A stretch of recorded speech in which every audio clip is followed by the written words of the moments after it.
There are many species, and I'm convinced they have different agendas. Just like maybe the United States, Russia, China might have different agendas. So if you say, well, what do Earthlings think? Well, who are you talking about? Are you talking about the Russians or the Americans or the Germans or who? And I think there have been face-to-face meetings, probably with species who look very much like humans. And some of them come from planets in our own solar system. And they are people who could be walking down the corridors of the Pentagon and would be unrecognized.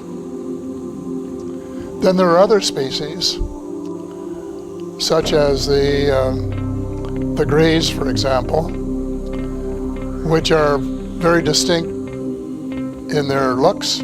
They're short, they have very large heads, very long arms, and very big eyes. And they're more like the ones that we usually see in the cartoons of extraterrestrials.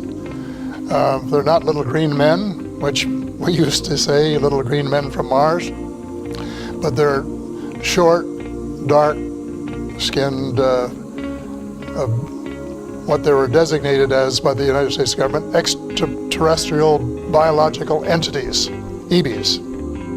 So the EBs, that group of them, look very different. And they may have an agenda which is quite different from some of the others, because there are different degrees of spirituality.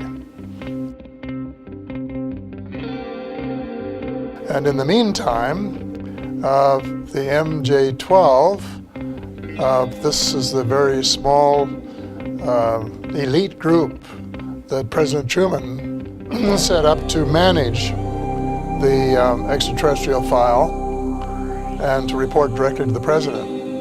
They allegedly made a deal with the Greys to exchange technology and to allow them to do a limited number. That's a joke to say, but the deal was a limited number of abductions in exchange for technology. And that as a result of this arrangement,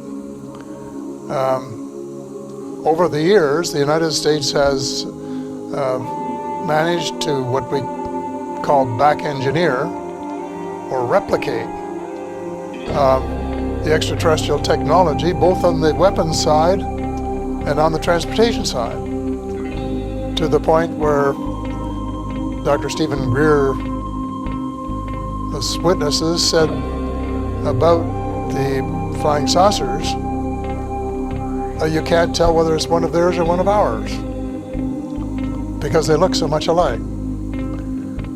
So they have made tremendous progress in 60 years.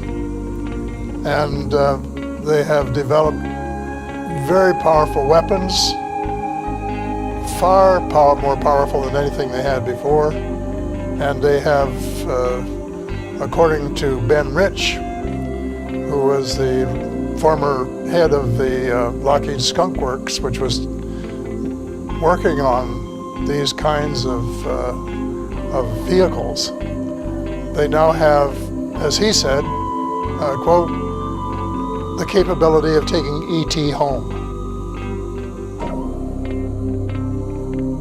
And so when you say happiness, I think you have to then say happiness between whom and by whom, because there's no carte blanche single answer to that question.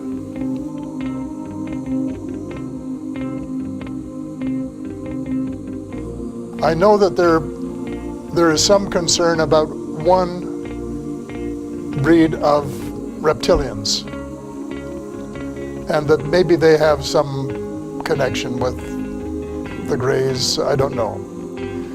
But again, you can't, it's not carte blanche, because there are branches of the reptilians, and there are allegedly some good, positive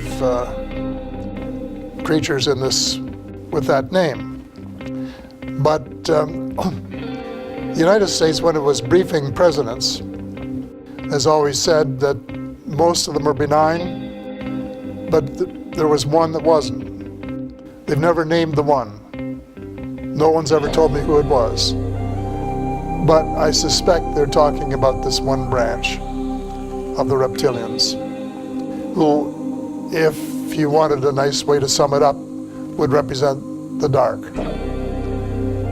And on the other hand, the people from Mars and Venus and Saturn, who look more like us, are more spiritual, and who would represent the light. So it's not an easy question. No definitive answer, because I don't know precisely what the answer is.